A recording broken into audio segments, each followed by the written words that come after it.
I am talking about my journey to the third heaven. When I met the Lord in the third heaven called the Holy of Holies, he told me, "This is the world of spirits. It is the fulfillment of the prophecy, that say he made us a kingdom of priest and king." The Lord asked me, "Why have I made you my people a kingdom of priest and king? What was my original intent? In truth I saw you all my children acting like the priest that burnt sacrifice on the altar. You are priests that make a burnt offering that become a smoke. It is when the sacrifice is burned that the smoke rise to sky." This action of priest making a burnt sacrifice is prophetic, and means that you have come to a time where being a Christian equal to priesthood and sacrifice. The priesthood of the new covenant consists of offering yourself on the altar in order to be consumed completely by fire, so that the smoke can rise to the throne. You are a priest that offer his members on the altar to be consumed by fire so that the smoke will rise to the sky.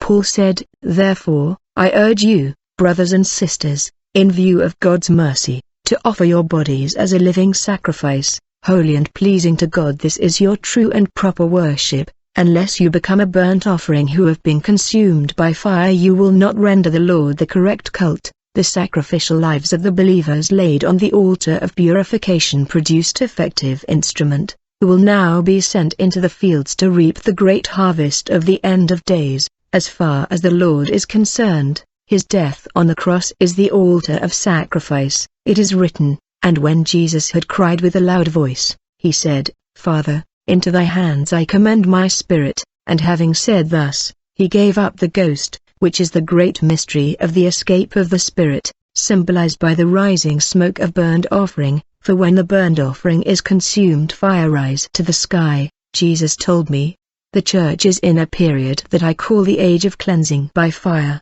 like the children of Israel that experienced two systems under one pillar. The pillar of cloud was to water the land, and the pillar of fire was to consume and purify them." The pillar of cloud is the Old Testament. It's simply blessing. The pillar of fire is the New Testament.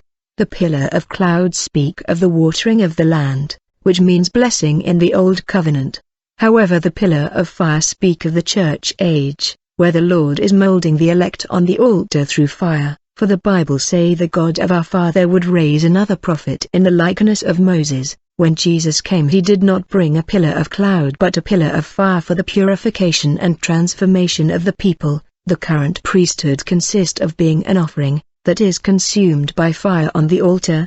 The product of fire is smoke. Smoke denote the presence of fire in a specific location. The smoke of burnt sacrifice rising to the sky speak of the great mystery of escapement of our spirit from the body. For the spirit of the believer must detach and escape from the body when he is dead on the altar. The believer must have gone through fire that is burning on the altar, and he must died as far as the flesh is concerned, in order to live in the spirit. The Lord want to lead the believer in a dimension where their spirit is no longer attached to the things of the flesh. The Lord is leading our spirit in another dimension, leaving the body on the land as instrument to fulfill a specific purpose. There is a danger when our spirit is attached and remain on the body, participating in the defilement of this world. Those who have laid their entire lives down on the altar as living sacrifices, desire the Lord and only Him. These people are those who have forsaken all else.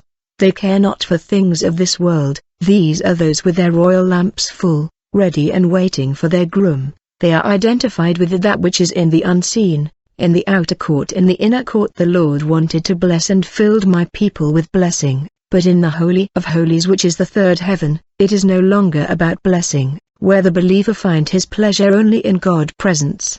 The third heaven was not very much known in the time of Paul because many did not know this mystery. Paul used to say, "I have things very difficult to explain to you, but you still babes, you should have been masters." Paul was transported to the third heaven where he saw what you are witnessing, but Paul has not revealed to the people what he saw because they were babes. I pray that the Lord opened your understanding before I continue to deliver the mystery of the Lord. The Lord said these things that Paul saw but had not spoken of has remained a mystery for the church. This mystery is escapement of your spirit, where a priest take an incense and enter into contact with fire and the smoke escape upward. When the smoke rise to the sky, it does not come back. This is the worship. The Lord said it is a principle, A true worship consists of offering our body as living sacrifice, and when the body dies our spirit is liberated. If the body does not die on the altar your spirit will not be liberated. Unless you become a burnt offering you cannot render a cult to the Lord. When we are consumed by fire on the altar our spirit detach and escape from the body heading to God's presence in a permanent way. The Lord said, when your spirit is in heaven in my presence your body will operate like a receiver that is getting signal from your spirit, that is in permanent contact with me in the Holy of Holies. The implication of our spirit standing before the altar is that our body on the land will have vision, dreams and revelation, for it is your spirit that get the message and signal and your spirit send the signal to the body. Your spirit is operating like a satellite. A satellite is always placed in the sky to capture the signal, in order to send it to the receiver, which is our body. The Lord said, it is written, the Spirit of God tell our spirit that we are children of God. We understand that the communication is between the Spirit of the Lord and our spirit standing in heaven before Him. Then the body receive information from our spirit, for if our spirit remain in our body we will be terrestrial, therefore the spirit must detach from the body.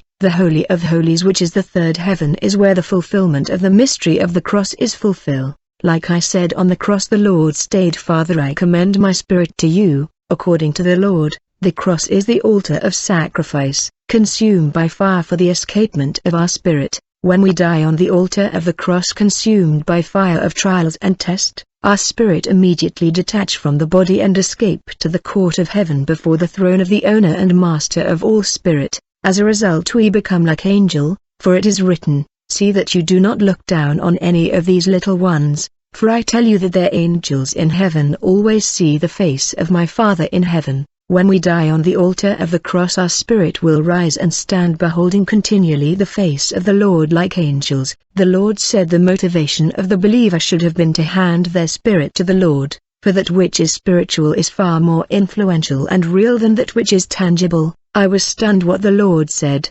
Do you know why you my people are victim of spiritual husband and spiritual wives? It is simply because your spirit has not detached from your body. Your spirit is still inside your body. If the spirit was in the third heaven the devil and demons will find no interest because the spirit is not in the body. For us to set us our mind on things from above we must recommend our spirit in the Lord hand. The Lord want our spirit to be permanently before His face in heaven. As a result our focus and affection would be things from above. Though we live on the land our spirit remain connected to heaven. Our spirit desire the heavenly world more than anything on the land. The kingdom of heaven become our center of interest. There is a need to detach ourselves from this reality. Jeremiah 1-5 Before I formed you in the womb I knew you, before I formed you in your mother's womb. Before you were born I set you apart and appointed you as my prophet to the nations. The Lord asked me, Moses, who is the one that was new and the one that was formed in the womb? The one that was new is your spirit and the one that was born is your body. I knew you as a spirit before the formation of your body in the womb, which is your envelope and a vehicle. The Lord asked me, you were known before the womb as who? You were prophet, evangelist, apostle etc. Your coming to this land is the arrival of missionary, that have received a vehicle and envelope called the body. The Lord said, when you render your spirit in my hand through your death on the altar, and when you arrive before my presence, my purpose is to reveal to you your identity, call and purpose. Your stay on the land is not food and drink and clothes. The envelope which is your body is not given for desire, pleasure and lust. We must render our spirit to the owner through death on the altar. We are called to live dying on the altar every day, so that our spirit will stand before the Lord in heaven.